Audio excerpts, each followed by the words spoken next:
Alrighty, everyone, it's time for another episode of the Michael Shermer Show. I'm your host, Michael Shermer. My day job, again, as always, to remind you, to publishing Skeptic magazine, the quarterly publication of the Skeptic Society. Here's our latest issue. It's the monster of the economy, Economics Matters, and our little Wall Street trader trying to tame the beast. Okay.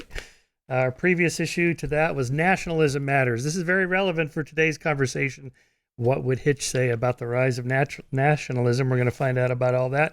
Just before that one is the issue on race. We have all these in back storage here in my office. You can order them online at skeptic.com. Just click on magazine, or you can go to your local bookstore to pick up a copy, or you can get the digital version and read it on any platform. Again, skeptic.com. And if you want to donate to support the podcast, skeptic.com/donate. We always appreciate your support. Okay, my guest today is Matt Johnson, who writes for Haaretz, Quillette, American Purpose, South China Morning Post, The Bulwark, Aereo, Arc Digital, Real Clear Defense, The Kansas City Star, and many other publications. His new book, oh, this is just so awesome. You guys are going to love this. How Hitchens Can Save the Left, if it's possible. Rediscovering Fearless Liberalism in an Age of Counter-Enlightenment. All right, Matt, nice to see you. What a great, timely book. Yeah. A day doesn't go by that I see the headlines and think, what would Hitch be writing about in this one? Well, I've been thinking about that for years, so that's why I wrote the book. It's nice to see that you have the hard copy, too. Oh, yeah. No, I listened to the audio edition, which is also quite good. I should say one of my favorite Hitchens quotes, and there can't be a favorite Hitchens quote. There could be multiple favorites, of which there could be like 100. I give that as a given there, which does not apply to your book, which is Hitchens' comment. Everyone has a book in them, and in most cases, that's where it should stay. Yeah. It's a little snarky remark. It's definitely true in my experience. Hopefully that doesn't apply to me. But yeah, No. I mean, the only problem with writing a book about Hitchens is I feel like the readers are constantly going to want to go back to the source material and read the man himself. So, well, that would be good. And that's part of the problem that you tease out in the book is that most of the commentators that said, after 9/11, he kind of lost his true liberalism and went to the right. And you show, actually, if you actually read him, that's not what happened at all. No, it's really not. If you look back at what he was saying in the 90s, there's a very clear line that can be drawn from his position on the Balkans, say, to his positions in Iraq and on Afghanistan. So, yeah, I actually argue that I think he was at his best in the last 10 years of his life. And, his last, the last compilation of essays that was published when he was still alive was arguably, in my opinion, his finest compendium. So, yeah, I really do think that his essential liberalism was shining through in the 2 decades after the Cold War. Yeah. Yeah. So before we get into all that, just give us a little bit of background about yourself. How did you get into journalism and writing, and how did you discover Hitch and decide to do this? Well, I discovered Hitchens freshman year of college. So that was, it was a time when I was kind of still a fan of Noam Chomsky, still fancied myself a little radical, and that's why discovering Hitchens was such a shock to the system, because it was this strange, jolting experience of reading this guy defending these wars that I had always regarded as imperialistic monstrosities from this liberal point of view. And at the very least, I was like, well, I'll give it a shot. And I did think he made a pretty compelling case. I'm just an independent writer. I've worked at newspapers. I kind of decided to get into journalism right as ad revenue collapsed and the industry went through its great contraction. So I've had to try to figure out how to do that on my own, and it's working out all right. It's afforded me the freedom to write about fun subjects like Hitchens, and like you said, I write for a bunch of different publications, and it's been a pretty wild but fun 15 years I've been doing journalism. Like Hitch's career, right? I mean, he bounced around across a number of different platforms. It was never a professor anywhere or had a single job at a single newspaper, right? He kind of was scattershot around the platforms. Yeah, I mean, he was a columnist for The Nation for a very long time. I think his first formal job in journalism was at the Times Higher Education supplement, and he said he was fired from that job, and his editor said something like, the reason for your firing is the fact that you have a distinct lack of interest in higher education. So I don't think Hitchens was ever cut out for a single outlet or a single publication. That's why even when he wrote for The Nation, he wrote all over the place at the London Review of Books and, at Harper's. And it is. I suppose you could say in that one very narrow sense, my career thus far has been somewhat similar to Hitchens's, but it diverges in just about every other way. And it is harder to work at one outlet full time these days as a writer. But he's very, because because of cancel culture, you would risk saying the wrong thing, and then your sole employer cans you for saying the wrong thing. So it is risky. Yeah, for sure. And I do think that we've seen the emergence of more heterodox outlets in the past few years. I mean, I write for Quillette all the time, and Quillette, is always it always seems like it's on the verge of sort of a mass cancellation, but it never really happens because people like heterodox material and people like unpredictable publications. People will swing from calling Quillette this sort of horrendous nationalist rag to a neocon rag, which, as you may have gleaned from the book, I find those two positions diametrically opposed to one another. So yeah, I think it's harder to stay at one place. That's for sure. Well, Quillette, I write for them too. I know Claire and Jonathan Kay, and I don't think they're cancelable in the sense that they have a largely, user-supported base.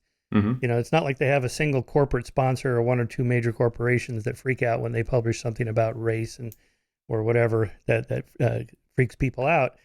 There's nobody, you could have a few people cancel their subscriptions and a few more add. Right. So. Yeah, I mean, I've just been reading the publication forever. I've actually written for it for must be like 4 years at this point, which is amazing. Feels like I've been writing for him for 6 months, but such is the pace of the world we live in nowadays. But yeah, I mean, I just think that they are uncancelable, and they have these weird intersections with more establishment and more respected voices. I mean, Pinker will publish in there on occasion. They actually just published a piece by you recently, which I read. I think people are a little tired of the world of cancellation and faux outrage on Twitter and elsewhere. So I like magazines like Quillette that are sort of an antidote to that. And I think, to tie it back to Hitchens, I think that's one of the reasons why Hitchens' example is so valuable today, is because he was also uncancelable. And he said a lot of things that would probably get him canceled, which we might get into over the next couple hours. Oh, well, that piece he wrote on why women are not funny. Oh my God. Oh yeah. Oh God. And that has actually aged. It's aged pretty poorly, to be perfectly honest with you. Yeah. I mean, the core of the argument was like women don't necessarily need to be funny. And I actually wrote this recently in a piece about Hitchens. I don't know how many men Hitchens knows, but men clearly do not need to be funny either, because I know a lot of funny women and a lot of very manifestly unfunny men. So, Yes. Yeah, the comedians, the comedy club scene is, there's women every night whenever I go to them, and they're funny. So I don't know. Anyway, I don't know if you followed me on Twitter, but I just posted this like an hour ago. I posted a screenshot of this page, which is Sinister Bullshit, Hitchens on Identity Politics. This is you talking now. When I started graduate school, I attended a training course for new graduate teaching assistants. Near the end of our first session, a student and soon-to-be teacher stood up and announced that she's, quote, a firm believer in the one step forward, one step back principle. When this declaration was met with a few bewildered looks and a bit of uneasy chair shuffling, she explained, quote, if you're a privileged student, if you have one step forward in life, you should take one step back and let others speak in the classroom. Steps forward, this is you writing now, forward included whiteness, maleness, straightness, etc., which meant I was pretty much starting at the finish line, although it's unclear what we were all supposed to be stepping toward.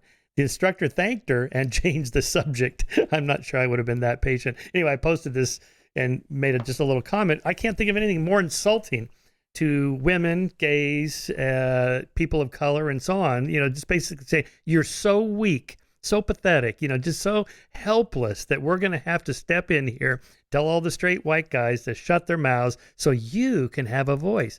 I would just slap this person.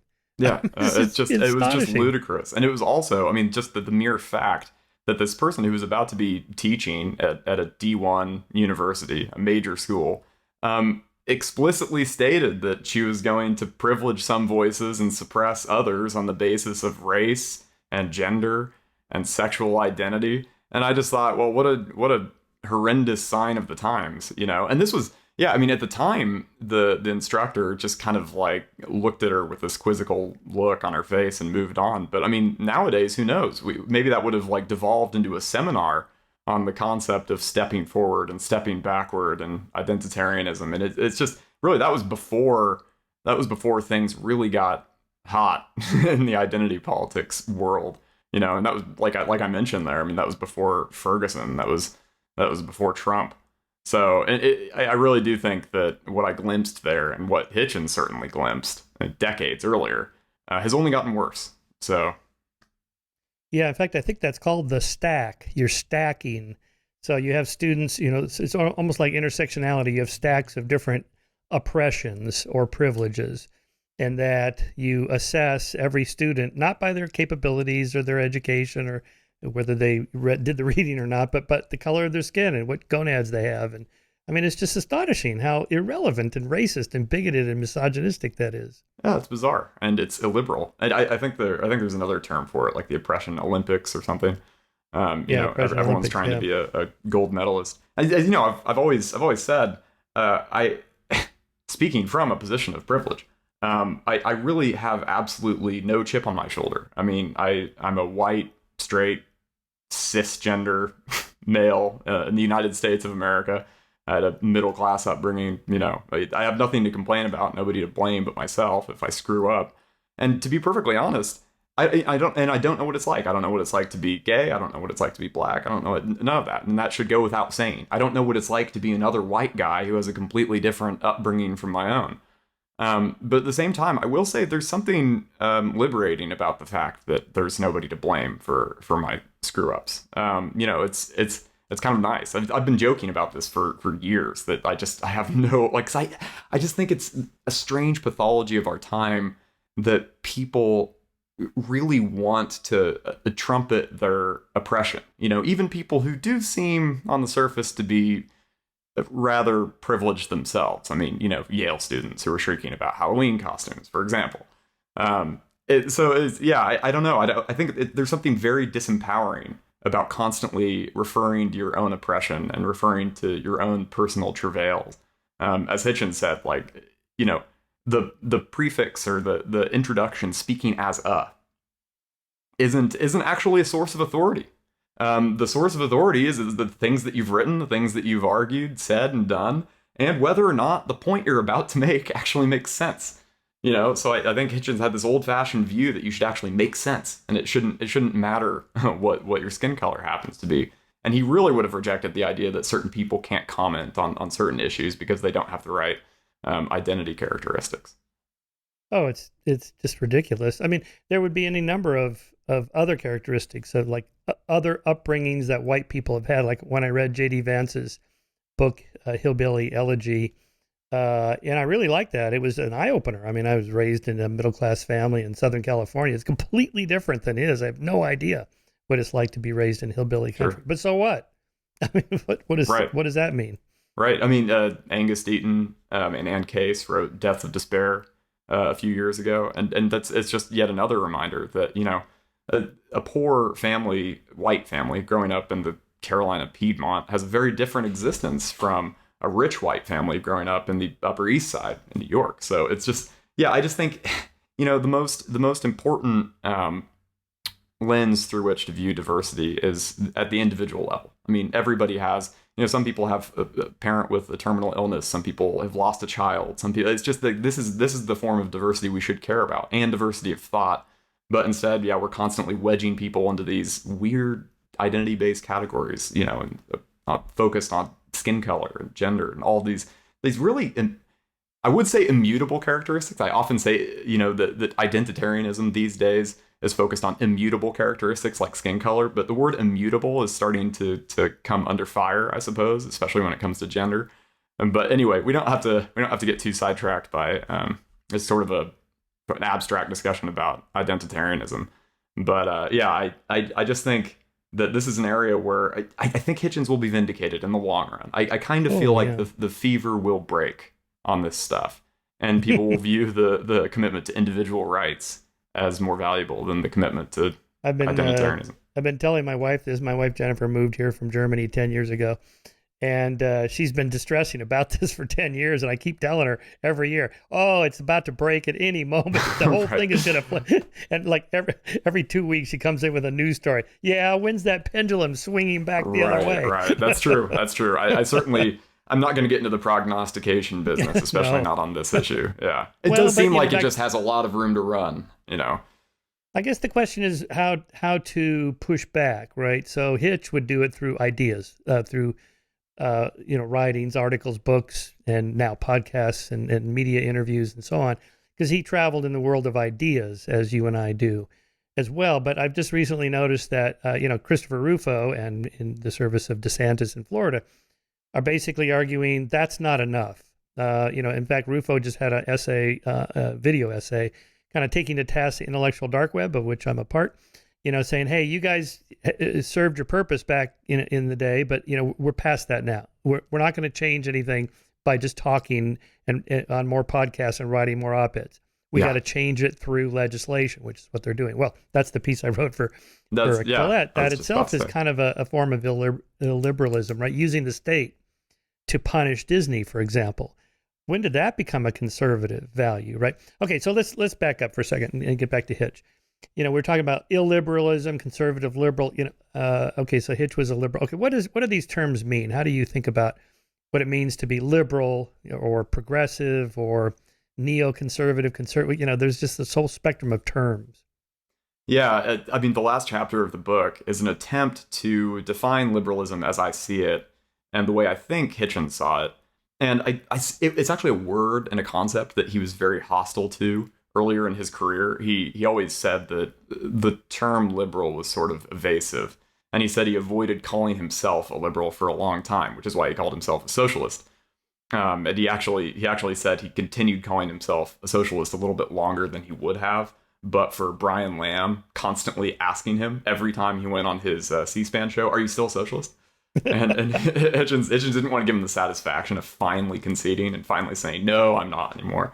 But I think in his last 20 years, and especially in the last decade of his life, I think he came to the realization that liberalism is an end in itself, and liberal democracy is an end in itself. And it was what he wanted to fight for in his writing and in his speaking. And that, in his arguments for the wars in Iraq and Afghanistan, besides for the terrible arguments about weapons of mass destruction that weren't there, terrorist connections that weren't there, those arguments were fundamentally liberal. I mean, he recognized that Saddam Hussein had riveted a horrendous tyranny on the people of Iraq. He recognized that the Taliban was the most regressive, theocratic force on the planet, and he wanted to help people free themselves from those tyrannies. And it really, his argument did essentially boil down to that. And I think the reason why he moved away from socialism was because he saw the revolution and the revolutions in 1989 as this great vindication of liberal democracy writ large. I mean, people weren't actually demanding socialism. Some people were. I mean, some people in Eastern Europe still wanted socialistic control of the economy and that sort of thing. But the revolutions were primarily a move away from totalitarianism, the totalitarianism of the Soviet Union. And I think that had a huge effect on Hitchens. I mean, he said that, the revolutionary ferment of 1968 actually finally became fully realized in 1989. So I do think that he was coming around to the concept of liberalism in and of itself. But it's tough to define. I mean, I try to say that some Enlightenment principles like valuing the individual, like human rights, universalism, which flies in the face of the shift toward identitarianism on both the left and the right. I mean, I think these are all elements of liberalism properly defined. And I do think that they're under siege, which is one of the main reasons why I think the book is actually more timely today than it was when I first started reading Hitchens or when I first started writing about him, really, which was quite a long time ago. Yeah, the Kim regime, more dangerous than ever. Putin, more dangerous than ever. Putin, far more dangerous than ever. Yeah. China, more dangerous than ever. Hitch was warning us about these things, 15 years ago. It's hard to believe, by the way, Hitch died in 2011, right? We're 12 years. That's a long time. It doesn't seem like he's been gone that long. But That is incredible. Okay, so let's just think, what are these Enlightenment principles that are an end in themselves? Maybe we start with the Enlightenment itself and work up through Mill. The individual is the starting point. Individual well-being and flourishing and not suffering, right? I mean, groups don't vote, individuals vote. I mean, you can say the black vote or Hispanic vote or whatever, but it really comes down to the individual has the right to vote or they don't. And maybe they are part of a group, but really the individual is the target or the initial starting point, kind of the foundation of our moral sentiments. From there, much follows, I think. Freedom of expression, that you can say and think whatever you want. I mean, that was a foundational value that Hitch always promoted. That would transcend left or right politics, right? Yeah, and you can secure individual rights for groups when they've been denied to groups. And this is a point that it's a distinction I tried to enforce in the book. I mean, Hitchens was a strong supporter of the civil rights movement. You know, he protested the apartheid regime in South Africa. He certainly made arguments on behalf of or in support of groups. The distinction between that sort of thing and what he would call identity politics, and also what I would call identity politics, is sort of a finer one than I once thought it was. I mean, I think to Hitchens, identitarianism was this weird sort of like identity-based claim to authority. It was the idea that certain voices should be squelched and other voices should be promoted on the basis of identity. Robin DiAngelo, the author of the anti-racist tracts that have just gained in popularity, like sort of inexorably over the past few years. She says that the idea of individualism and objectivity is a Western idea. And it's one that we've sort of marinated in for many years in the West, but we don't appreciate that we're coming at these questions from our own unique perspective. And I just think that Hitchens would hear that and hear a true anti-Enlightenment philosophy taking shape. And he would regard it as deeply insulting as well. The idea that these concepts like individualism and objectivity are Western. I mean, because Hitchens always made the case that they were universal. And he made the case that the Enlightenment actually formed in many different parts of the world. I mean, it's focused on certain places, but many of the principles that spooled out from the Enlightenment have been adopted around the world. And they've been adopted by many different peoples at many different points in time. So I just think that it's a depressing and regressive phenomenon that we're witnessing when people say something is as fundamental as objectivity. And she actually says objectivity, this Western philosophy of objectivity. That's the basis of scientific inquiry. It's the basis of any rational argument you can make about politics or culture. These are things we really need. We really need to hang on to the idea of objectivity being a universal concept. So it's just, there's this intellectual substrate that's sort of postmodern and really illiberal that's taking hold among really popular people. I mean, White Fragility, how many copies did that book sell? How many thousands of dollars does DiAngelo charge for corporate diversity seminars? People are really learning this stuff and absorbing it in a deep way. And I don't think they realize how illiberal it is. But again, let me read to you. So I went through the book after I listened to it and picked out some of my favorite from Hitchens dictums here. Hitchens explained what's wrong with regarding Enlightenment principles and methods of inquiry as products of the West. Quote, I'm uncomfortable with the idea of Western values, and I never use the term. I don't think there's any geographical location for these values, and I think there's always the danger of ethnocentrism when one suggests that there is.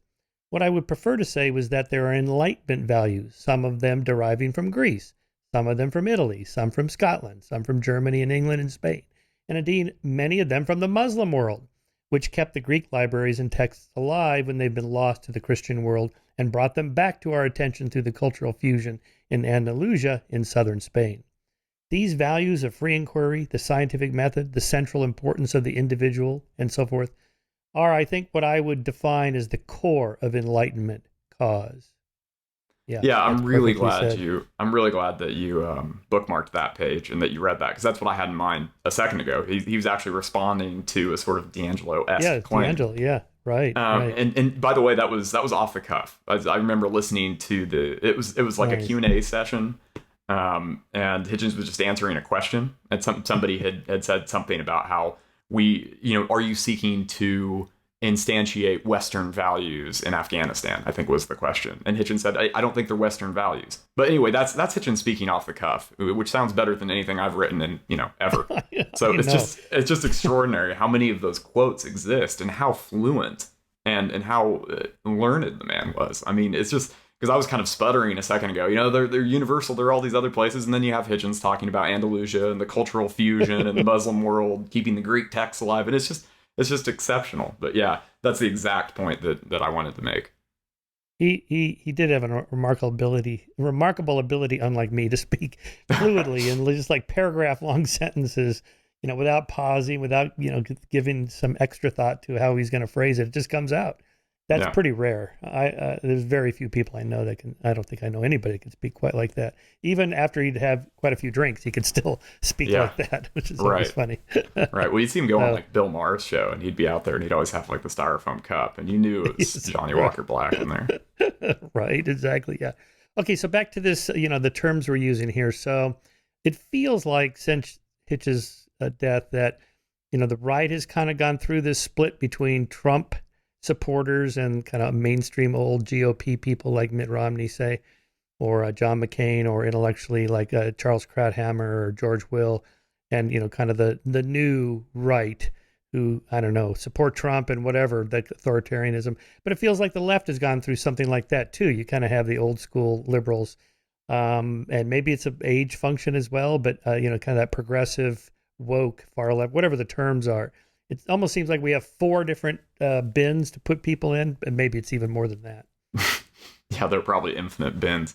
I'm glad you bring that up, because I do think because Hitchens was at odds with the left in the last 10 years of his life, and because he was so critical of the left, the Chomsky, Zinn, Finkelstein quarter of the left, folks who read The Nation. I think it's lost that he was still very critical of the right in many different forms. I mean, he was critical of Putin's chauvinism and imperialism, but he was also critical of the populist right, the Tea Party movement. He actually wrote a fair bit about it. He wrote about it in Slate and in Vanity Fair.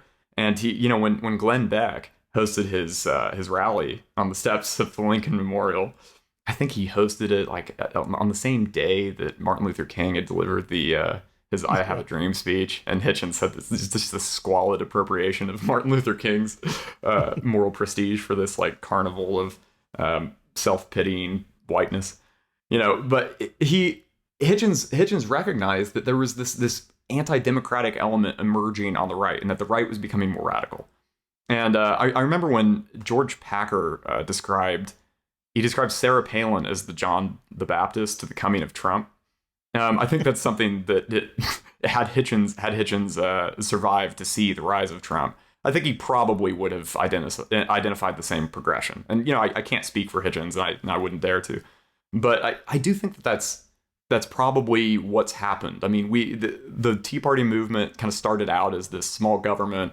Let's focus on the national debt. Let's focus on economics, sort of thing. But it always had this weird tinge of sort of like cultural anxiety. And this like a lot of the birtherism emerged from the Tea Party movement, and some of these people were even around in the 90s saying that the Clintons, were these like the Nikolai and Elena Ceausescu of America, these crazy people. And so there's always been that element in American politics. And I think Hitchens recognized it, and he recognized the rise of the populist right in Europe very long ago. Jörg Haider, when his party performed very well in Austria, Hitchens was very alarmed by it. So I do think that the claim that Hitchens would support Trump or would have supported Trump, which was made by Matt Iglesias a few years ago, is just beyond ludicrous. I mean, I really don't think that just because he was critical of Islam, he would have supported an anti-Muslim bigot because of his anti-Muslim bigotry. I mean, Hitchens was not an anti-Muslim bigot. He was somebody who understood. He was somebody who understood that there are just as many divisions within the Muslim world as there are in any world comprised of 1.8 billion people or 2 billion people. So yeah, I do think that he saw this liberalism coming through on the right, and he saw that it was identitarian as well. I mean, Trump often encourages his supporters to view themselves as victims. You know, the victims of globalization, the victims of a nefarious elite in Washington or coastal elite that hates them. You know, and this is its own form of identity politics. And you know, it's easy to forget that Trump he actually rose to power on anti-Muslim prejudice in many ways. I mean, after the terror attack in San Bernardino, he called for a Muslim ban. He called for the surveillance of mosques and all these things. And like, this is very ugly identitarian authoritarianism coming from, you know, the soon-to-be president. So I think Hitchens saw it coming. Yeah, it's the tyranny of the discontinuous mind, Richard Dawkins calls it. Tyranny of binary thinking, right? You know, one Muslim does one thing, therefore they're all like this, something like that. Just kind of classic prejudice. I was going to say on the Tea Party, so kind of the precursors of that in the 90s would have been during Clinton's administration, kind of that rise of militias before Oklahoma City bombing put an end to that. I mean, there were just like thousands of these militias springing up, bottom up, all these kind of small government, gun-toting, constitution-waving, libertarian type anarcho-capitalists, doomsday preppers, you know, all that kind of stuff that died with Oklahoma City when everybody saw, okay, that's not a good outcome of that. But then it did rise again during Obama with the Tea Party. And that's kind of when Trump got some legs, I think. Yeah, well, the most prominent birther in the country was Trump. So, yeah, I mean, it's because Hitchens criticized birtherism explicitly. He said, you know, there are all these people on the right who say there's this, you know, Kenyan socialist Muslim who's running the country. And he saw that a fevered conspiracy swamp like that would produce nothing good. And it really did not produce anything good. And I think it's horrifying that the response to identity politics on the left is identity politics on the right, which is another theme of the book.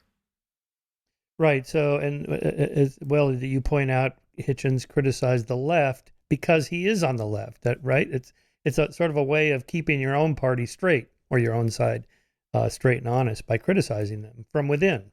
Yeah. And I don't know. Hitchens would sort of go back and forth on what kind of left-winger he was or how he saw the left or how he saw, because he certainly didn't want to be attached to any party or specific movement anymore. And I think one of the problems with the framing of my book is the fact that Hitchens really is valuable these days for his heterodoxy.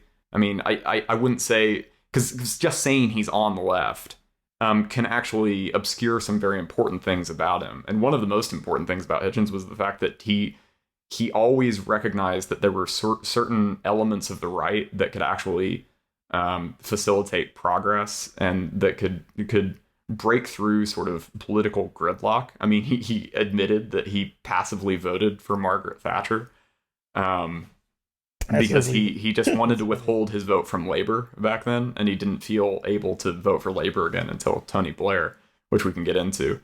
But yeah, he recognized that Burke, his criticism of the excesses of the French Revolution was well-founded and was something that today's radicals or would-be radicals should probably pay close attention to. And he recognized that Orwell had some conservative tendencies. I mean, Orwell could be very patriotic.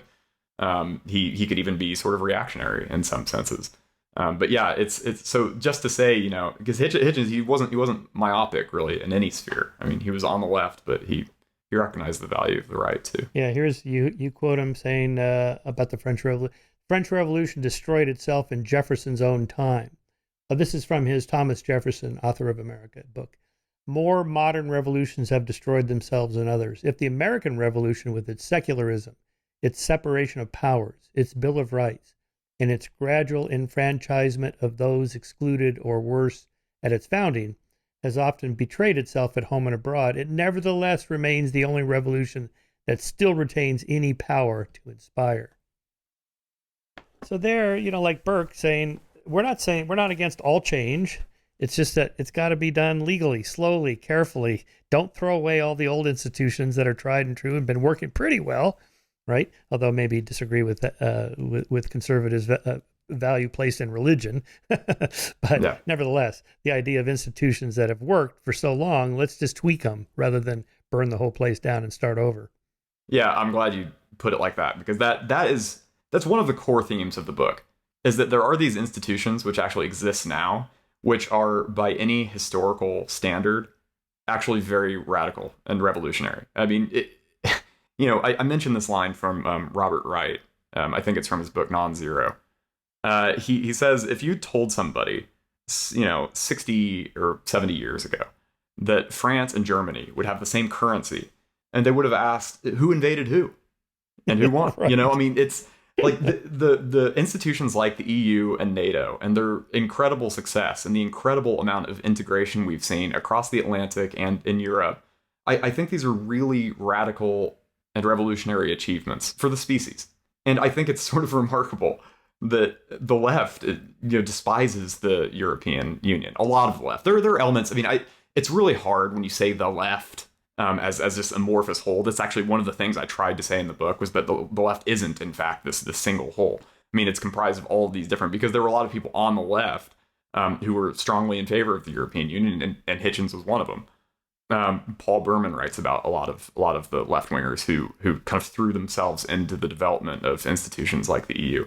But anyway, I do think that some of the older institutions, just liberal democracy, just capitalism, those have sort of fused with this new internationalism, especially since the Cold War, that have brought these really powerful institutions into being. And I think the left sees their power, or elements of the left, the anti-imperialist left, whatever you want to call them, sees the power of NATO, for example, and says we have to defeat this, we have to resist this. Well, I mean, really, there are a lot of people on the left today who would disband NATO if they could. I mean, of all the times to disband the North Atlantic Treaty Organization, when we're in the middle of a hot war with Russia, it just seems like an inopportune time to do so.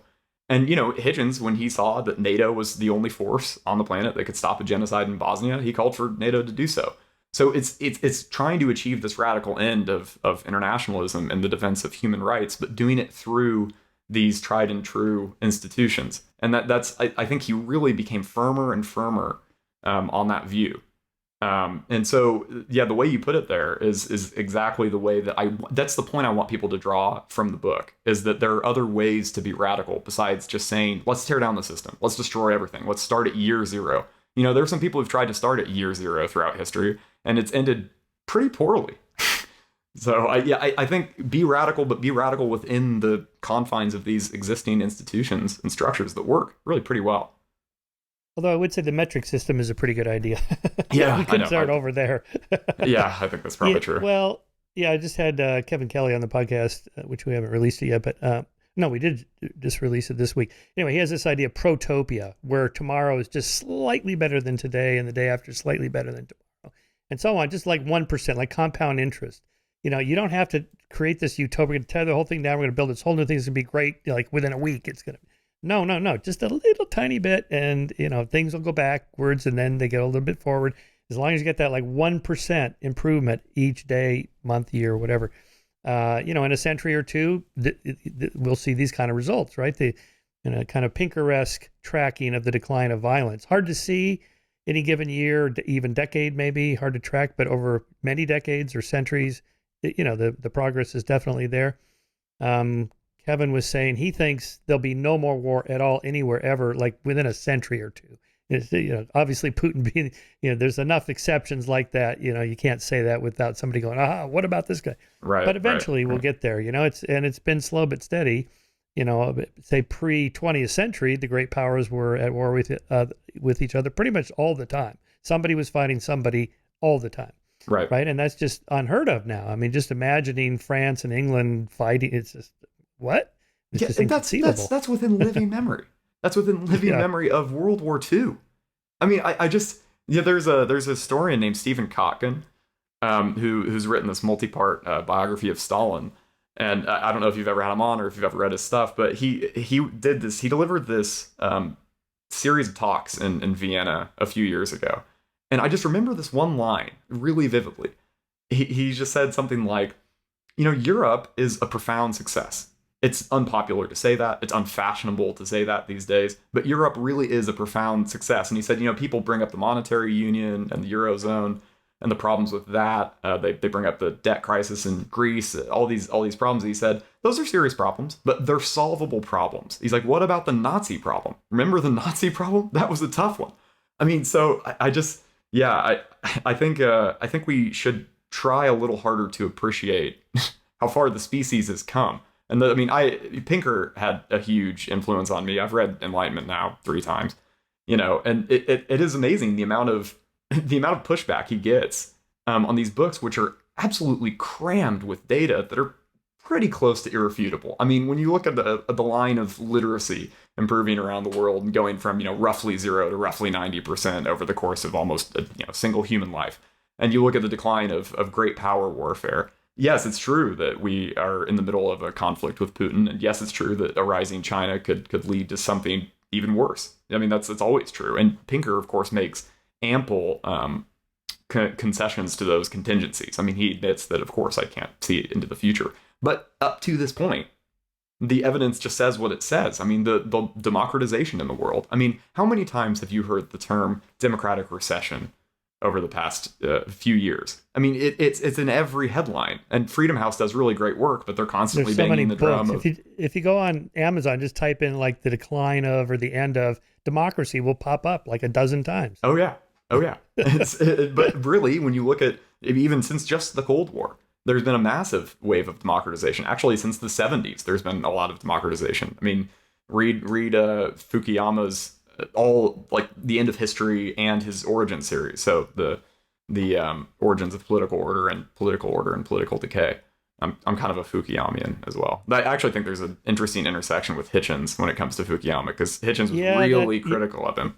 He was critical of that whole end of history thesis, but what was the thesis? It wasn't that there's some mystical Marxian Hegelian force at work, right? It was that we just did things to bring about this change. Well, Hitchens, Hitchens kind of had it was sort of a cartoonish view of the end of history. I mean, he would say like the end of history period lasted until Saddam Hussein invaded Kuwait, or he would say it lasted until Slobodan Milosevic committed ethnic cleansing in the Balkans. And so, but that was just never Fukuyama's argument. He always said that there will continue to be wars, there will continue to be recessions. The world will go through crises over and over again. I think Fukuyama's core argument is just that liberal democracy, liberal capitalist democracy, will prove to be the most sustainable political and economic system over the long run. That is his argument. And I think it's so funny when people spent years saying, well, Fukuyama's been disproven because there's this terrorist attack here, and there's this horrible famine here, so he's been disproven over and over. No, I think that's a live thesis. I mean, I actually think that the past, and actually I've seen lately a few articles that are coming out saying, no, actually Fukuyama's argument's looking a little better. I mean, China's in the middle of a horrendous demographic crisis.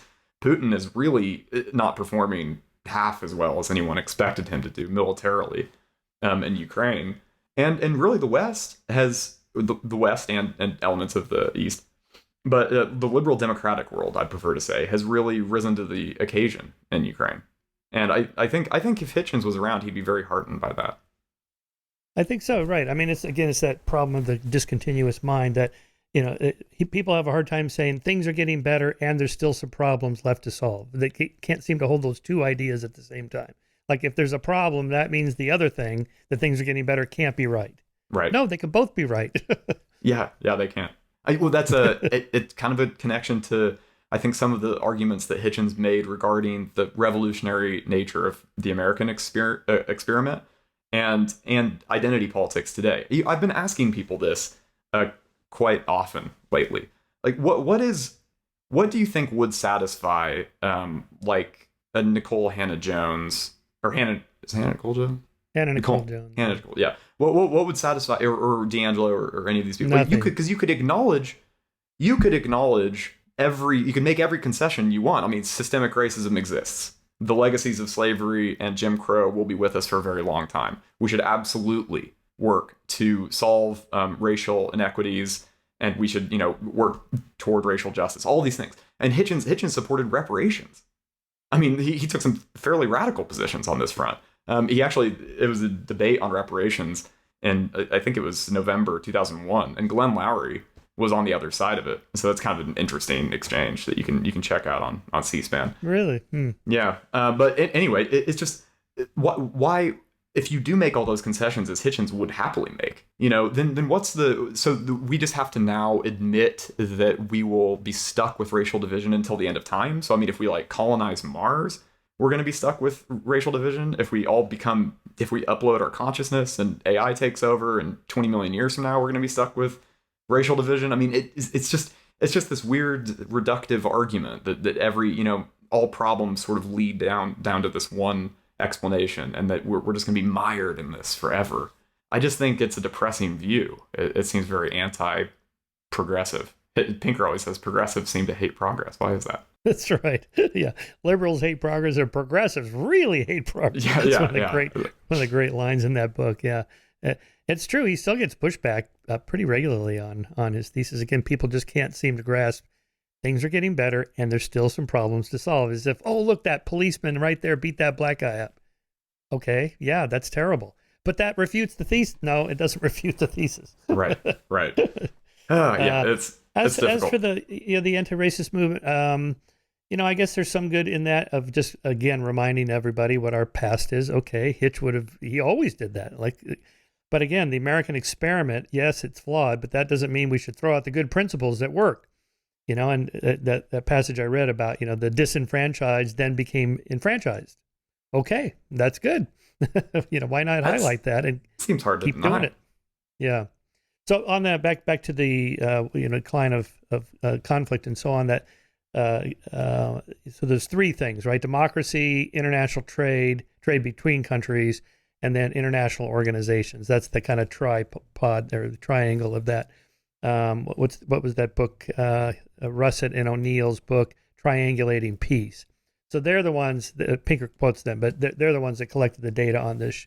Again, not that no two countries with McDonald's never fight. There's the McDonald's theory of peace. Oh, but there was this country, they had a McDonald's, and that one had a McDonald's. Your thesis is refuted. No, it's just less likely to conflict. I like Bob Wright's line. One reason not to go to war with China is they make my minivan. That's how long ago that line was from. Minivan. Right. What do we have now? Crossovers and cross tracks and the minivan is sort of being phased out, isn't it? Or they make my iPhone and my iPad, whatever. So, but again, it's just kind of what can we do to attenuate the bad things and accentuate the good things?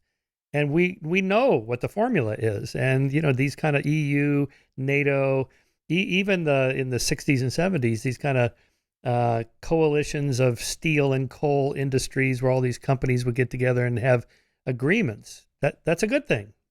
Yeah. That was the European Economic Community was the precursor to the EU. And I do think that, the trade between countries is obviously it's no backstop that's just going to completely prevent the prospect of violence.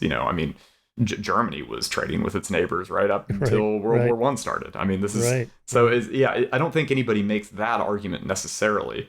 I think the democratic peace theory probably has a little bit more support behind it, empirical support. It sort of depends on how you define democracy.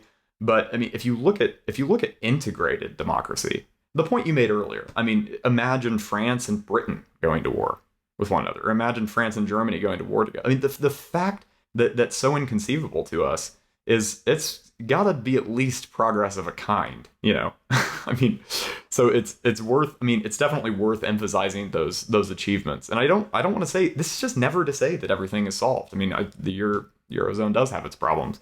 There will continue to be debt crises and things like that. But yeah, I think Hitchens's brand of radicalism just moved toward this more practical view. I think one of the reasons why he really admired Thomas Paine was the fact that Thomas Paine's great pamphlet for American independence is Common Sense. So I just think that there's a practical element that many people are missing, right. and that's one of the things I like. Point you made. I like that point you made in the book, because it's not like you're reading John Locke, Two Treaties of Government, which is impenetrable. But Common Sense, anybody could read it. Well, the same thing applies to Orwell. Orwell's he's a very transparent writer. I guess that was his line. Good prose should be like a window pane. which is slightly questionable, But and it is kind of funny because Hitchens actually wrote quite differently from Orwell in some ways. I mean, I'd say Hitchens is maybe a little harder to read. Like you're going to reach for the dictionary one or two times more when you're reading Hitchens versus Orwell. But I think he really did like Orwell's sort of just commonsensical English version of socialism, because Orwell was always a socialist until the day he died, unlike Hitchens. And really, Hitchens never actually repudiated socialism as a system or as a concept so much as he said that the socialist movement had collapsed and it wasn't going to revive. And so we just needed to accustom ourselves to this new system, which I think is one of the reasons why I like Tony Blair, was because Blair just kind of said, okay, the Labour Party's old commitment to socialism, it's done. We're done with that. We're not going to be nationalizing industry. Like we're moving on. And Hitchens thought it was a matter of integrity that Blair just was willing to just do that. But yeah, you don't need some overarching ideology. You can just say, well, what works? What works, and then have a few principles. I mean, Hitchens always said principles should supersede politics. So like internationalism. I think Hitchens would have a lot more sympathy with globalization, which has become such a bugaboo these days, than a lot of people have now, especially a lot of people on the left, a lot of his former That's thinkers. weird, because internationalism and globalism was always a liberal thing, like say in the 70s and 80s. And then that kind of switched. It's a little bit like on the right, the kind of Trumpian economic nationalism, America first, our trade agreement should only favor us and so on. It's almost going back to pre-Adam Smith mercantilism. Yeah. Is a non-zero or zero-sum game. It's a lot like that, yeah. Hitchens would say this used to be a right-wing argument. I think he described hostility to free trade agreements as the cry of the inefficient capitalist or something like that. And that was another off the cuff remark in a debate with his brother Peter Hitchens. So here you have Hitch. After the invasion of Georgia in August 2008, he pointed out that Russian imperialism shouldn't be confused with self-defense. Okay, here's Hitch. The fans of moral equivalence may or may not have noticed this, but the obviously long meditated and coordinated Russian military intervention in Georgia comes in the same month as explicit threats to the sovereignty of Poland and Ukraine, and hard on the heels of a Russian obstruction of any UN action in the case of Zimbabwe. And then you write a reference to the Security Council's failure to impose sanctions on Zimbabwean President Robert Mugabe for violent campaign against opposition figures in the country. Hitch continuing. Those who like to describe Prime Minister Vladimir Putin and President Dmitry Medvedev, whatever happened to him anyway, as reacting... He's playing tennis now. Oh, not Medvedev. As reacting to an encirclement of Russia may wish to spill some geopolitical ink on explaining how Kosovo forms part of this menacing ring of steel, or how the repression of the people of Zimbabwe can assist in Moscow's breakout strategy from it. I don't know how you have this talent of like pulling up the page that pertains perfectly to the conversation in question. But yeah, I did this like an hour ago. Yeah, that's pretty impressive. But this argument I would put to people now, it's the exact same principle. Was it NATO? Was it NATO expansion that led Putin to support Assad in Syria? I mean, I'd like an answer to that question. Did we force him into it? Did he have to go down into Syria to fight a years-long aerial war against civilians? But yeah, that's just another example of Hitchens just recognizing that, the idea that I think aggressive titans, the little Baltic republics, like that they're encircling Putin, and that Putin, what really people will say with a straight face now that Putin was afraid that NATO or Ukraine, backed by NATO, would invade Russia. You can't. That's not a world that we live in where that makes sense. Ukraine was not going to invade Russia. That's insane. It's a truly insane view. So it's kind of the Oliver Stone view that like we're just, anytime something bad happens, we're in on it. I mean, if you pressed him hard, I'm not actually going to speculate, because I don't actually know what the guy thinks. But yeah, he was actually in a conversation with Hitchens, a panel discussion, and he called September 11th attacks the revolt of September 11th. And Hitchens just stopped him and said, "Excuse me, revolt? It was state-sponsored mass murder using civilians as missiles. That's not a revolt, and it's not anti-imperialist to say things like that. Al Qaeda wants to create a new caliphate. That's a very imperialist demand. Putin's an imperialist.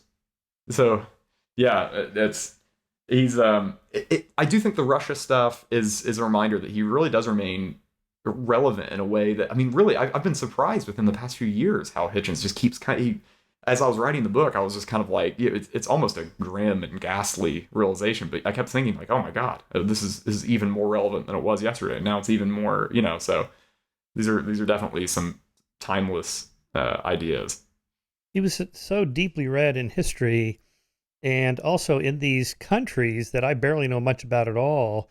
And he just kind of knows the history of each of these characters and going back centuries, and they had these conflicts, and like in Bosnia or whatever. I can't keep track of all these different countries, and the borders are changing constantly. And he seemed to have a steel trap memory for those things. Yeah. I think that's even his worst enemy would admit that his like sort of store of literary illusion and historical memory is just like seems to be bottomless. And I mean, he was very good at coming up with parallels that you would just never expect.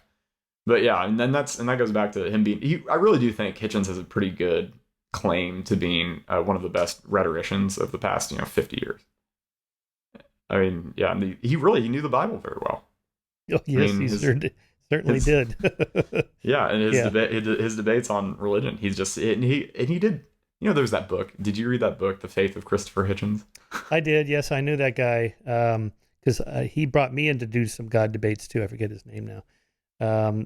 That was kind of a bullshit thing. He just sort of pulled that out of his hat. I don't know what he was. Yeah, I completely agree. It was kind of a travesty. But I mean, Hitchens had an admiration for certain literary elements of the Bible. I mean, he always said the Book of Job was very beautiful, for example, or Ecclesiastes. Yes, that's right. So I think this guy he spent a lot of time with Hitch in the car. You can watch this online. It's a documentary of the two of them, like two guys on a road trip with the camera crew, and Hitch is talking to him about the Bible. I mean, it's astonishing. Hitch's, kind of literary reach into the Bible itself was quite enlightening.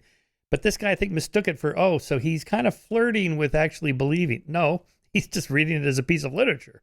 Right. And he was reading it because you need to understand it to appreciate a lot of Western literature. I mean, Hitchens would often point out that, if you don't know the King James Bible, which I don't know particularly well. I mean, the Bibles I was raised on were always like these horrible, like homogeneous, like New International Standard version, or, the good news version. Jesus' sayings are like highlighted in red and they're annotated. And Jesus said, "Hey, dude." Yeah, sup. But yeah, Hitchens would say like you needed to know the King James Bible to know a lot of Shakespeare, for example. Like you can't really know your own tradition if you don't know the Bible. So yeah, I don't think he certainly wasn't some kind of Philistine who just hated religion he was steeped in it, Yeah. So back to this politics versus principles. I think the hard problem here is to what extent do we have a moral obligation to help people that are being oppressed around the world, right? Can't do everything. We can't be the world's policeman everywhere all the time. Okay. But neither should we be completely isolationist because, look what happened in Rwanda. Okay, so we should have intervened earlier. All right. Yeah, we should have. But, in hindsight, right? So maybe there's 20 more hotspots right now, and tomorrow we can do 5 of the 20. Which ones? Yeah. And to me, this is the hard problem that I don't have an answer to. I don't think there is any clear answer. I mean, and I think an intervention in Rwanda would have been much more defensible than the war in Iraq.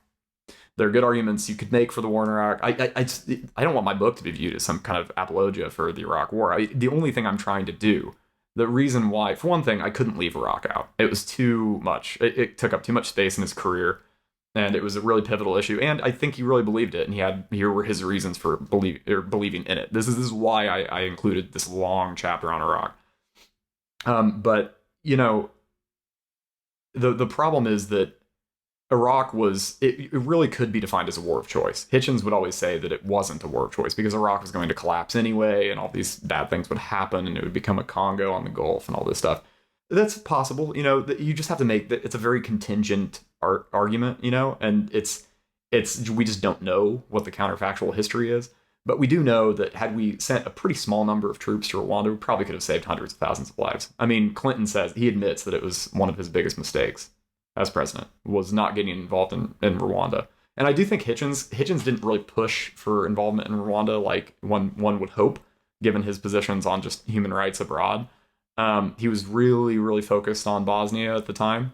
But Hitchens was very focused on Darfur when that genocide was happening, and there wasn't a very strong push in the Western media to get involved, and a lot of people would, and the Sudanese president said, "Well, it's just going to be another Iraq." And this is one problem that I have with the Iraq War, is that it has created this circumstance in which any dictator doing any horrible thing will say, "Well, you don't want another Iraq, do you? So you don't disturb me while I'm going about my killing."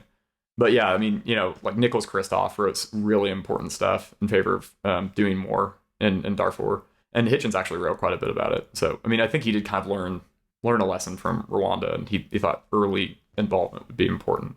Yeah, you're right. It's really hard to decide which places. Certainly, when it comes to military intervention, that's in Syria, for example, I kind of suggest, well, what would have happened if the United States would have gotten involved in Syria? I mean, we really don't know. It could have just spooled it out into another Iraq. I mean, it could be a complete catastrophe.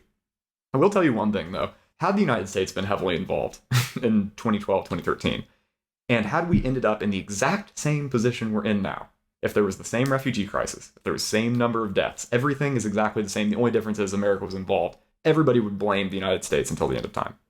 Yeah, that's right. And if we got involved and there were half as many refugees and half as many deaths, people would still blame the United States until the end of time. This is something Bob Wright actually, I think, gets wrong. He always says the United States got really heavily involved in Syria and caused this. No, I mean, we didn't get that heavily involved. We armed some of the opposition, but we just, I don't think that the United States involvement in Syria was pivotal, But yeah, we probably shouldn't go down the road where it's just like we choose different countries, Libya, Syria, and other places, and say, oh, well, what would have happened here? What would have happened there? I just think counterfactuals, yes. Counterfactuals are, they're really no fun. Well, if you go back to the early 90s, say the Gulf War, and H.W. Bush had gone with regime change and gotten rid of Saddam Hussein then. But even then, because I remember when that happened, basically he gave that speech and said, this is not our job. Our job is not regime change. Mm-hmm. We've stopped the invasion of a foreign country and saved the oil fields and all that ultimately. And now we're done. So if his own people want to overthrow him, fine. Yeah. Well, that didn't happen, right? And then in hindsight, they think, well, maybe they should have overthrown him. Then he wouldn't have gassed the Kurds and all these other things that he did that were horrible. A horrible man, no question about it. It's good he's gone. It is good he's gone. I mean, that's one unimpeachable point. Is it's a good thing he's gone. I mean, Bush and Scowcroft both thought that if the United States pursued Saddam Hussein and actually went into Baghdad, they thought that wouldn't have the mandate that the Gulf War had. That would actually undermine the sort of international structure that as it existed then. That's a defensible argument as a matter of principle. If the United States was bound to go into Iraq, it would be much better to do it after the Gulf War. I mean, the troops are already there. Saddam Hussein had just the Anfal campaign, the genocidal campaign against the Kurds, was in the late 80s, and he had just invaded Kuwait. So that would have been the time to do it. And Hitchens later had to acknowledge that his opposition to the Gulf War was unfounded or misconceived. Yeah. Yeah. All right, let's talk about Hitchens' anticipation of the recent spike in anti-Semitism. Yet again, one of his prophetic ideas. Let's see. In 2010, Hitchens, this is you talking. Hitchens said he was shocked at the amount of anti-Semitism that had emerged on the left. Quote, I didn't expect to see in my home country leading leftists, members of parliament, and activists making common cause with the Muslim Brotherhood, with Islamic Jihad, and with people who publish the protocols of the Elders of Zion.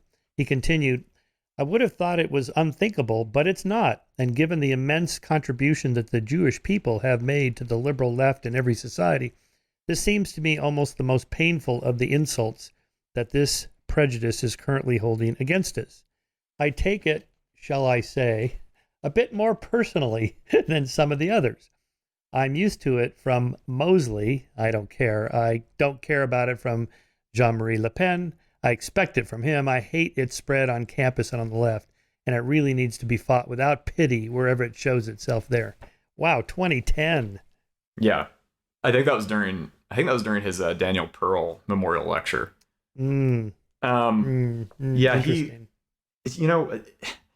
this is one extraordinary thing about the modern left, and you look at a character like Corbyn, and you look at the things he would say about Hamas and Hezbollah, for example, which I mentioned in that chapter. And you'd say, these are organizations dedicated to peace and justice in the region. Hamas and Hezbollah, Hamas with the deeply anti-Semitic charter that blames the Jews for both world wars, that blames the Jews for the Russian Revolution and says they're trying to infiltrate our societies through Rotary clubs, of all things. I mean, it's just how anybody who fancies himself a leftist can go out and support the most, reactionary and theocratic and anti-Semitic organizations. It's just beyond beggar's belief, and it's just, I just think Corbyn, he was poison for the Labour Party. He was poison for the left. And look what he did to that party. Look at how they got trounced by the Tories. I mean, I think maybe a guy named Ben Burgess wrote a book about Hitchens. It came out almost exactly a year before mine. And he said, one thing about Hitchens is he wouldn't have supported one of the most important figures in the international left today, the peacenik former Labour leader, Jeremy Corbyn. And I said, yeah, he wouldn't have, which is like eternally to his credit. Like this, does Burgess really think that Corbyn is a good force for the left? I mean, he lost them this election, just catastrophically. Had he been in office, let's say he was prime minister when Putin invaded Ukraine. Well, imagine what the world would look like. I mean, you'd have a guy who he would have been, he hated NATO. He would have wanted Britain out of NATO. He certainly wouldn't have wanted Britain to be involved in any European effort to resist Putin. But anyway, this is just another, I actually think that a lot of the left, you look at like the Democrats in the United States, they support Ukraine, they support sending arms to Ukraine. I really do not want to paint with too broad a brush. But there is still this really strong contingent, and the Democratic Socialists of America, their statement on the invasion of Ukraine was, it's bad, invasion's bad, but this is just another argument that we have to get rid of what caused the crisis, which is NATO. We have to get rid of this imperial entity called NATO. It's just, why? What is with this masochism? Why is it always, why is the West always to blame? Right, and then also the anti-Zionism and anti-Israel, pro-Palestinian and pro-Arab. Why can't you be supporting, back to Hitch's principles over politics? Everybody should have equal rights, okay? Well, then you have conflicting rights. And here you got, two people with the same deed to the same piece of property. And there's no title company to go to other than God, right? And so, right. Okay, well, then two-state solution, there has to be some way to resolve this problem. And yet the American left seems to be just anti-Israel. They can only do bad. What's with that?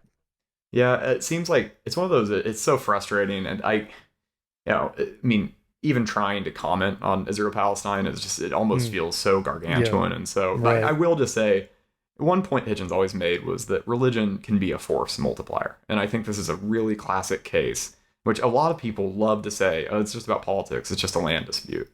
The point you made is the really critical one. Both sides think they have divine warrant for their claims to certain pieces of land. And that's always going to lead to a much more intractable conflict. And that will always make it more violent and harder to solve. And Hitchens always like stared that point straight in the face, And in Israel, sometimes Hitchens was actually anti-Zionist. I mean, Hitchens didn't believe in the Zionist project in principle. He thought it was too much like just establishing a state on the basis of religion. And, people in Israel who aren't Jews they have,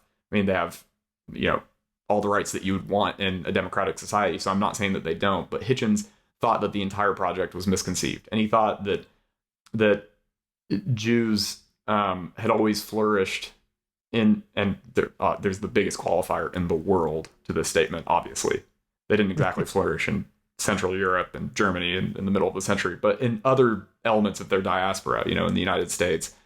And Hitchens always thought that was just sort of, he thought that made more sense to remain a diasporic people than to have this one dedicated state. And he thought it would be a recipe for conflict. But this didn't mean he ever apologized for Hamas and Hezbollah. I mean, he said the most horrific political development of his lifetime in that part of the world was watching what was originally a much more secular authority in Palestine devolve into a much more theocratic one, and especially in Gaza, with Hamas and with the influence of Hezbollah and outside powers. So Yeah, I mean, I just think this is another example. The theme of this conversation has been your point about discontinuous thinking, or Dawkins's point about the dangers of discontinuous thinking. You can condemn Hamas roundly and Hezbollah and still criticize Israel if you like. Yeah, yeah. And Hitchens, he criticized Israel all his life, and he hated theocracy all of his life. The two are not mutually exclusive, you know? I always liked his kind of expansion of that idea of theocracy to any kind of authoritarianism. Like the Kim regime is a kind of a theocracy because they're godlike figures. Right? Because I never thought of them as a theocracy, but in that authoritarian way, it is. That was, yeah, it was always, it was one of Hitchens' best presentations. It was always so funny the way he put it. He's like, there's a father, there's a son, it's one short of a trinity.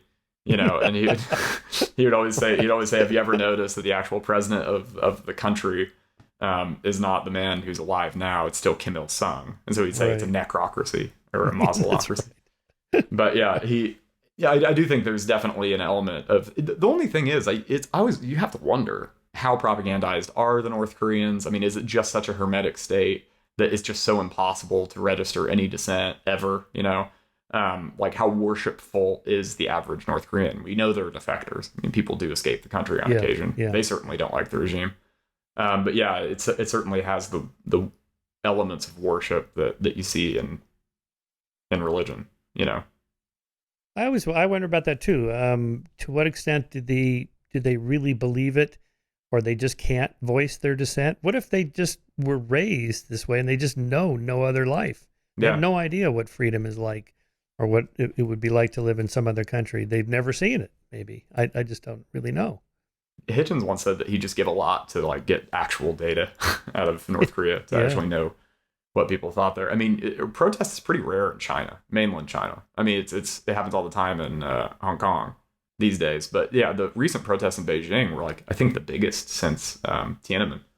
I mean, this is another situation where yeah, it would be easy if you just took one glance at China to say it's certainly not as totalitarian as North Korea, but it's like moving in the direction of a cult of personality, which seems to have sort of religious components. I mean, Xi Jinping thought is now this booklet that you need to read if you're like one of the inner party. Like a little red book. Yeah, it's a little it's Xi's own little red book. That's pretty horrifying. Totally.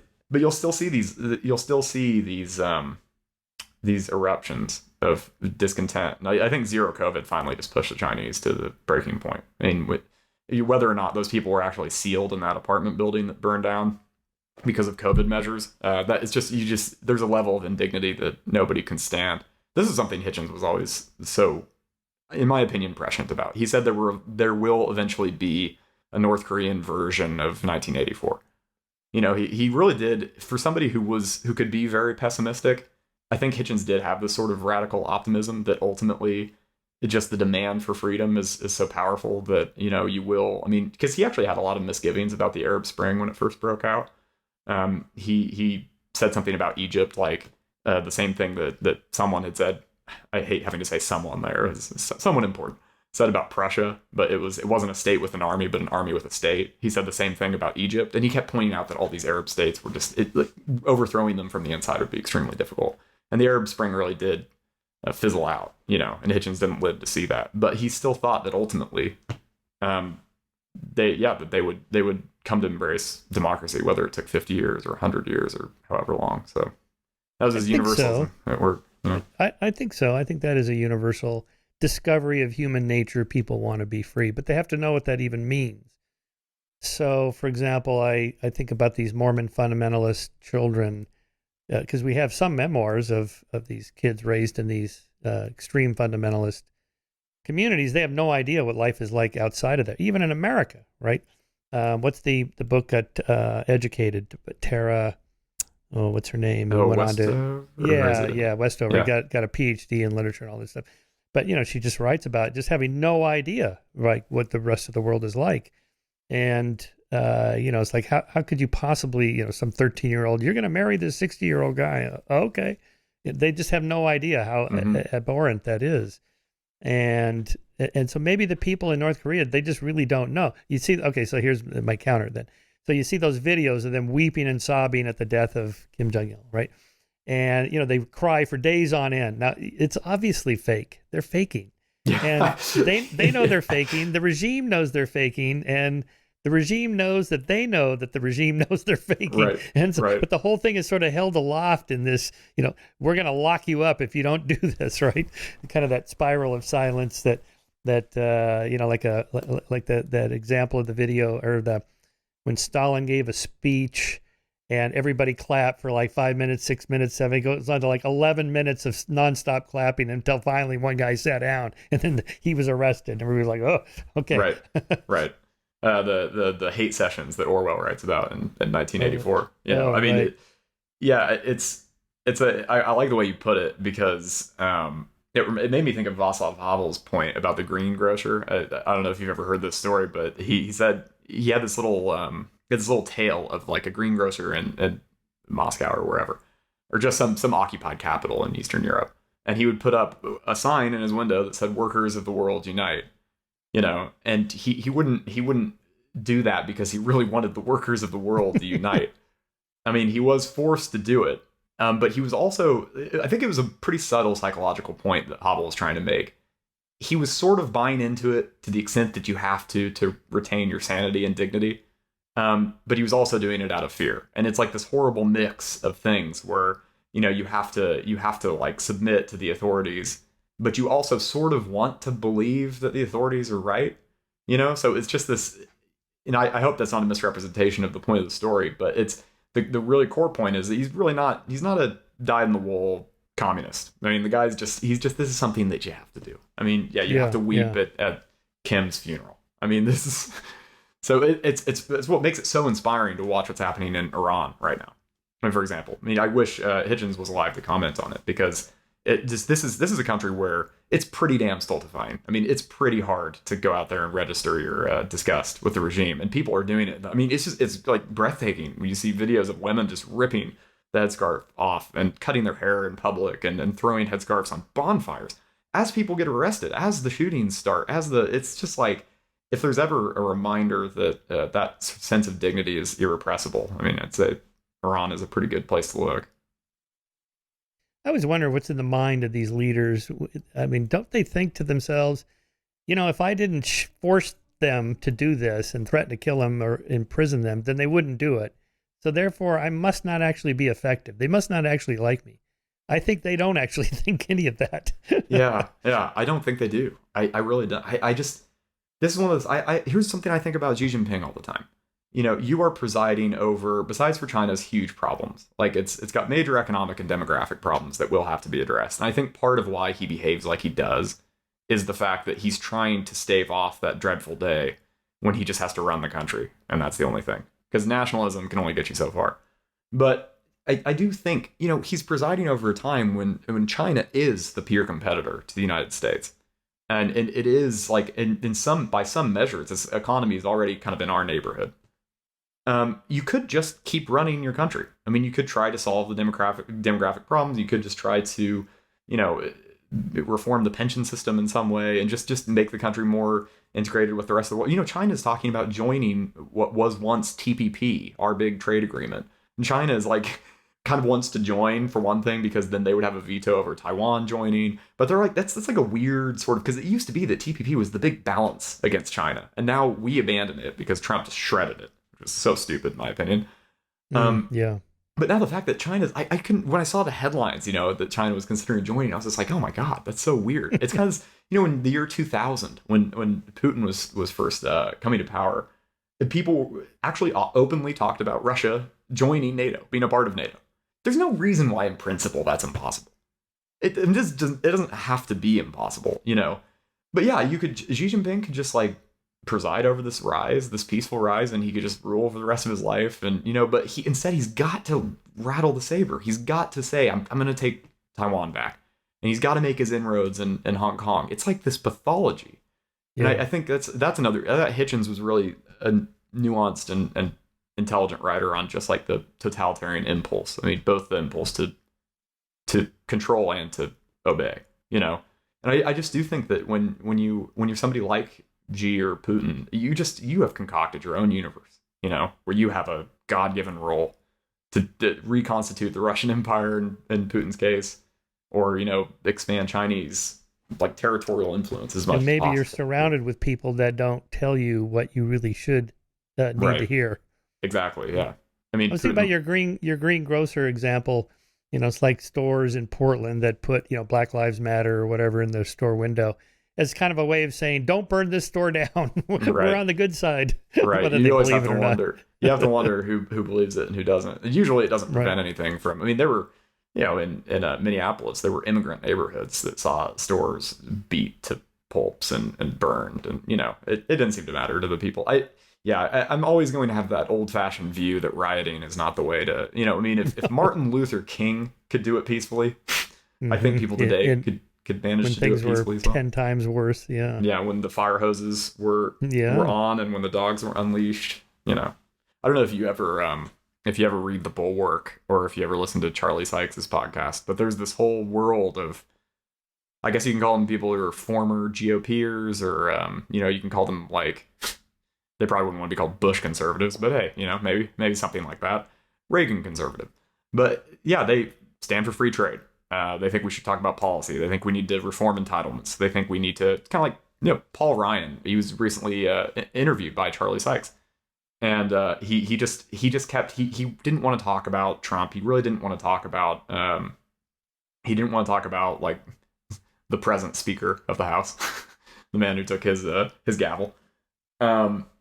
And he seems to live in this world where it's still all about policy, and it's still all about tax rates, and he doesn't even realize that the right just doesn't care about that stuff like it used to. I mean, Tucker Carlson's much less concerned about like immigration policy or tax policy than he is about demographic change in the country. I mean, one of his big talking points is like, we're accepting too many people at too fast a rate. It's replacing the good old fashioned way of growing your population, which is to have babies. And this is a horrible crisis, and it's going to disfigure the country. And that's just what he thinks. When it comes to Putin, when it comes to foreign policy, it's a Buchananite sort of Pat Buchananite sort of view. It's an old-fashioned America First view, where why are we bothering with this conflict halfway around the world when we should be addressing problems at home, and we should be. It's an old populist refrain. It's very easy to get a lot of people on board with it too, because we're living in an era of rapid inflation. It's coming down now, but people suffer, and it's interesting because Carlson will say that Americans can care less about Ukraine. I mean, he was doing monologues a few months ago that said like, the average metal worker in like Kentucky doesn't know where the Dnipro River is, and doesn't care whether the Russians are crossing it, and he doesn't know where Crimea is, and doesn't care.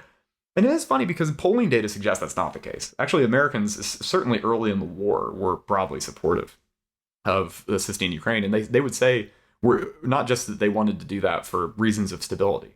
They would say they wanted to do it because Ukraine's a democracy and it's in trouble and it is asking for help.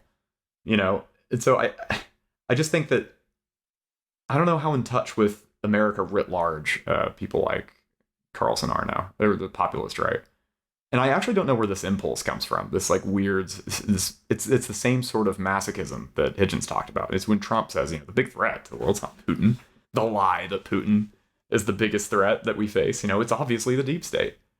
Well, I mean, this is just self-serving. I mean, it's his brand of politics manifesting itself as a view on foreign policy. It's his own personal grievances entering the realm of foreign affairs. But there's the split on the right now. And it's really interesting. I don't know where it goes from here. I don't know. Well, maybe it's been there for, like back to Lindbergh post World War I. We should have just stayed out of that European mess. And then he pushed for isolationism in the 30s with the rise of Hitler. And then I don't know if you didn't know this. I've encountered many people never heard this story, but after the big Berg biography of Lindbergh in the late 90s or whatever, there was a story in the early 2000s that came out after DNA testing and paternity testing, all that. Lindbergh had a whole German family, a wife and children that no one knew about. And, they came forward and here's the DNA. And, really? Yeah, sure enough. I had no idea. Yeah. Oh, yeah. He was totally into the German thing, right? He was making his good little Aryan babies over there.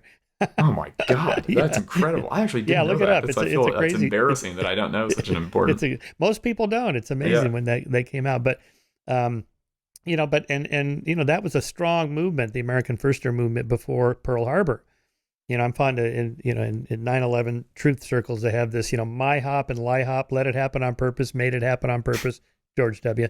But I introduced a cow hop, capitalized on what happened on purpose.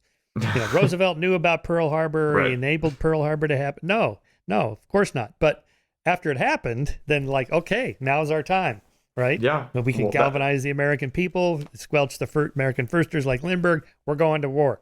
Yeah, and that's what happens. That's actually what happens. That's more consistent with the historical record, because you just can't. It's tough to square the idea that Bush was always desperate to invade Iraq with the fact that he had no desire to even have a big footprint in the Balkans when he took office. He just didn't. It's just his priorities changed after September 11th, and I do think he was also very heavily influenced by some neoconservatives in the White House who did always wanted to attack Iraq, and so they did take it as a chance to do that, and so it's just. Yeah, why some people are always looking for the nefarious plot and the nefarious scheme. They do that because there are Gulf of Tonkins, because there are these episodes throughout history false flags. should make you suspicious for sure. But there are actually more parsimonious explanations for these things, as you just mentioned. And that's Hitchens was good on that too. He was somebody who recognized how sinister government officials could be. He called for the arrest and prosecution of Henry Kissinger. That was amazing. Yeah, I have not read that book. Is there a case that, we just saw the ICC arrested Putin, called for his arrest, right? Yeah. And then Biden said something like, well, we don't actually recognize the ICC. I thought, why is that? Is that because, I don't actually know this. Did they threaten to arrest George W. Bush for Iraq as a war criminal? Or That's definitely on the right track, because we actually passed something. I don't know what the bill is technically called, but it's referred to colloquially as the Hague Invasion Act, which was, I think it was actually passed during the Bush era, which basically stated that if an American official, military official or diplomat or whoever was arrested and tried at the Hague, the United States reserved the right to get that person back by force. And so I do think, I think the United States recently just reiterated, we're not going to be sending any of our public officials to any of these internet. And I do think this is an area where I'm really suspicious of the UN Human Rights Council in particular, which is just kind of a disaster. But I do think that the United States is hypocritical on this front. We the idea of Kissinger ever really being held accountable for any of the things he did is inconceivable. It's almost laughable. And then we'll still demand that other people who commit crimes are. And so that was the theme of the trial of Henry Kissinger, is that if we're going to impose these standards on people, which Hitchens thought we had to do, he thought we had to construct an international system where war criminals were held to account. He said we had to submit ourselves to the same standards. That's what a law is, so we're just very, very far from that point. There's some, NATO works, but a military alliance is not the same as trying to construct a international or a coherent international structure of legal activity. So we're ways off from that. But I think that's the reason the United States doesn't support organizations like the ICC, is because we don't want to send our own people. We have our own judicial system. It's tough to see a day where that's not the case, even if you think it's a reasonable idea in principle. A little bit like after I think it was in Gerald Ford's administration where they passed the law that we cannot, assassinating foreign leaders is illegal.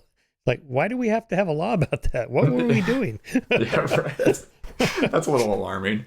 That's like the person saying well, I certainly didn't kill the guy. It's well, no one said you killed the guy. You just you just kind of volunteer the information. Right. Right. Yeah. Well, that was after some of the stuff with the CIA came out of what the stuff they were doing in these third world countries, rigging elections, helping the one dictator over the other. The fascist dictator was friendlier to American business interests than the communist dictator, who may nationalize our companies down there. Right. I'm sure I think it was the United Fruit Company that the CIA supported the government that supported the United Fruit Company. Where was it? Guatemala, maybe. It's I think it was Kissinger who said, and I think he was talking about Allende in Chile. He said something like, I don't see why we have to let a government go communist due to the irresponsibility of its own people. which is a very damning. It's a very damning thing to say because you're acknowledging that it was a democratic process and a democratic vote, and you're still like, screw that. No, we're not doing it. Yes, right. You know, voted the wrong way. With the United States, I mean, this is much more recent and probably more controversial, but like the Obama administration's reluctance to admit that the military takeover in Egypt was a coup, strikes me as really problematic because the Muslim Brotherhood was legitimately elected. And I do think the United States has an interest in upholding elections, even if they produce results we don't like. So for the Obama administration to be unwilling to say that this is a coup is really it's kind of ugly, you know?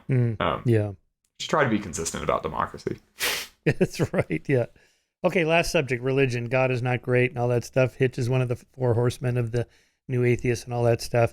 But after reading your book, and I'm just going to read one last passage here, I don't think he was across the board anti-religious. It was when religion becomes in a form of authoritarian totalitarianism controlling individual lives. Okay.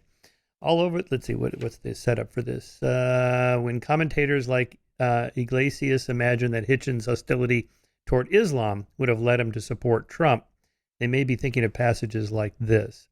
So here's Hitch, I guess. Yeah, this is Hitch. All over the non-Muslim world, we hear incessant demands that those who believe in the literal truth of the Quran be granted respect.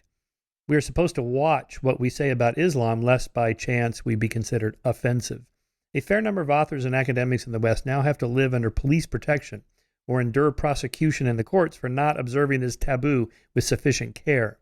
A stupid term, Islamophobia, I'll say, has been put into circulation to try and suggest that a foul prejudice lurks behind any misgivings about Islam's infallible message, in quotes.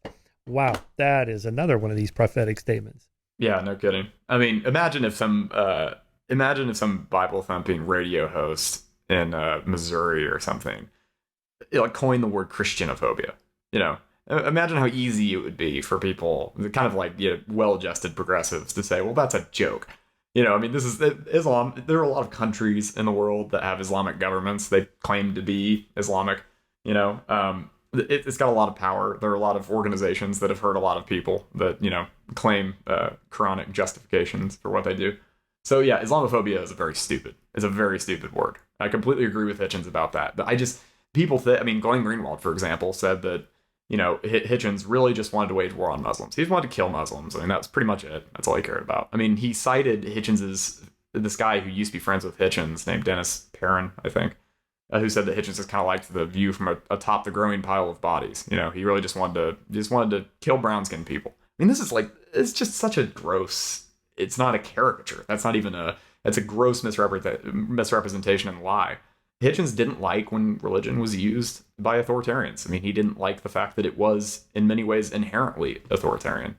He would often say, if you died and went to heaven and you were facing the day of judgment, like if he died, he would say, I really did honestly assess the evidence and come to a conclusion that you might not like, but I mean, if that doesn't get me clemency, then nothing will, and there's no appealing that. There's no appealing that final judgment. Well, that is totalitarian. I mean, I think he was right about that. I didn't spend much time writing about religion in the book just because I think Hitchens spoke for himself so clearly and eloquently on the subject. I really didn't want to have to rehash that territory. So if anyone wants to understand what Hitchens thought about God, they're really not going to read his books. Yeah, they're not going to be at a loss for content. So God is not great, or any of his debates. Oh yeah, no. Some of my favorite lines from him are on religion, like the Christian heaven would be like celestial North Korea. Mm-hmm. You have this dictator that knows everything you're thinking and doing, because that's kind of what they portray it as. Like, ooh, yeah, that wouldn't be good. Yeah, right. I mean, and he would always point out that a lot of Christians were very good at coming up with representations of hell, and they were very bad at coming up with representations of heaven, because heaven always entails endless worship. And Hitchens was always saying, "That sounds like hell to me." I mean, that's right. I can't think of a worse fate than just being stuck someplace where you have to keep worshiping until the end of time. Exactly. And it's just, I think a lot of the kind of classic arguments that you can make are some of the strongest ones. And I think Hitchens' identification of the totalitarian element in religion is really one of his stronger points, because it's really hard to get around it. And he would say, like, the idea of vicarious redemption is a ludicrous one. The fact that this human sacrifice was committed, one that he didn't authorize, that he would not have supported had he been there at the time, has absolved him of all of his wrongdoings. I mean, it's a pretty offensive idea. I use some quote in my book, Heavens on Earth. I use some quotes from Hitch here. What was the context of this? Oh, what do people think about when they're facing death? Right after swiftly dispatching Elizabeth Kubler-Ross's famous and flawed stage theory of dying, not everyone goes through all 5 stages of denial, anger, bargaining, depression, and acceptance. For example, Hitch reflected, quote, "In one way, I suppose I have been in denial for some time, knowingly burning the candle at both ends and finding that it often gives a lovely light." I forget who he got that from, some 19th century writer, right? But for precisely this reason, I can't see myself smiting my brow with shock or hear myself whining about how it's all so unfair. I have been taunting the reaper into taking a free scythe in my direction and have now succumbed to something so predictable and banal that it bores even me. That's just about as good as it gets. Somebody had just commented somewhere on my book or review of my book or something. And they said, "Yeah, I wish he wasn't smoking on the cover. I wish he wasn't holding the cigarette, because it's just he's like that's what finally got him in the end." And I just thought I said, Hitchens always said that the bohemian existence was one that he thought was pretty much integral to who he was, and he said he would have lived it all over again. I think he would sometimes say like he would have quit smoking a little earlier in the hopes that he'd get away with it, like the whole thing, but. Here's another passage. Hitch told a UCLA audience in one of his last performances on stage shortly before his death in 2011, "It will happen to all of us that at some point you get tapped on the shoulder and told not just that the party's over, but that the party's going to go on and you have to leave." That's the reflection I think that most upsets people about their demise. All right, then, let's pretend the opposite. Instead, you get tapped on the shoulder and told, "There's great news. The party's going on forever and you can't leave." Right. Yeah, he had this experience where he went to this like socialist camp for young revolutionaries in Cuba when he was like 18 years old. He was a teenager, and he wanted to take a walk one day, and he was full of revolutionary fervor at the time, and I'm sure he was all for the Cuban Revolution. And this guard said, "No, you can't go anywhere." And Hitchens was just like, "Well, I just want to stroll around the hillside." He's like, "No, you're staying right here in the camp." And he was like, no matter what a place's charms are, they immediately evaporate the second you're told that you can't leave. Right. Like I don't know who said this originally, but Hitchens said like a cat will like contentedly sit on a windowsill all day in the sun until you like try to hold it there or try to keep the cat there. It's like, it just wants to be anywhere else. Right. Well, there again, there's that quest for freedom, that desire for freedom we all have.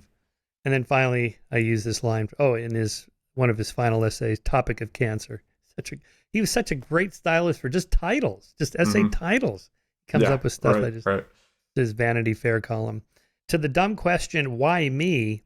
the cosmos barely bothers to return the reply, "Why not?" Right.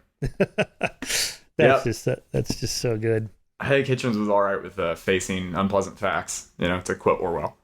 He said he wanted his book about Orwell to be titled "A Power of Facing," because Orwell's quote was, "I knew that I had a power of facing unpleasant facts and like a facility to write or an ability to write."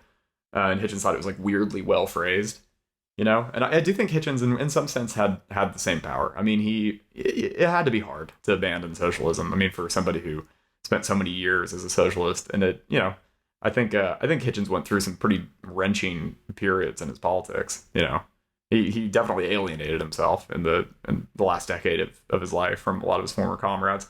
But then again, he's also the same guy who said anyone who didn't like what he had to say about any issue, I think in this case he was talking about David Irving, he said could take a number, get in line, and kiss his ass.